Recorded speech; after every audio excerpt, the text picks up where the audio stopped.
Hello moms and dad, welcome again to be a mom family. आज हम बनाएंगे cold and कफ में अपने बेबी को दी जाने वाली प्यूरी। इसके लिए हमने लिया है अनानास, एप्पल साइडर विनेगर, छोटा सा अदरक, एप्पल, कीवी और हमने लिया है 1 चम्मच लेमन जूस।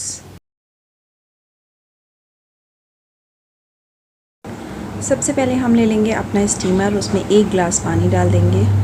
उसके सेकंड टायर में हमने जो एप्पल और हमने पाइन एप्पल यानी कि अनानास के जो स्लाइस किए हैं उसको पील करके हमने पहले से ही रख लिया है। इसके बारीक बारीक स्लाइस कर लेंगे, करके हम इसको स्टीम कर लेंगे लगभग 10 से 15 मिनट तक।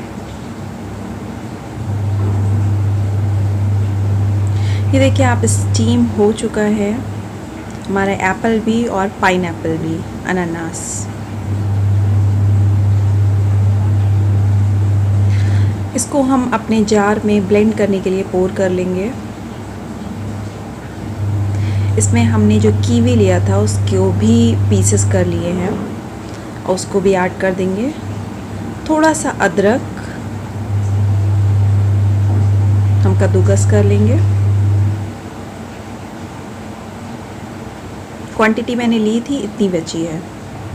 इसमें 1 टीस्पून हम डालेंगे लेमन जूस।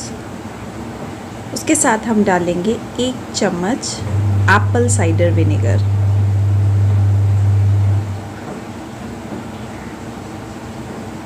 इसको अब हम ब्लेंड कर लेंगे।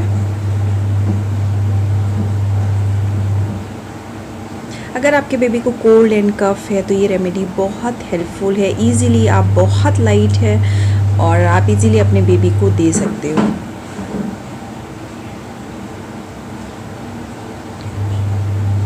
स्टोरेज के लिए मैंने पहले भी डिस्कस किया है, आप सिलिकॉन का जार भी यूज़ कर सकते हैं, कंटेनर, या फिर आप ग्लास का जार भी यूज़ कर सकते हैं।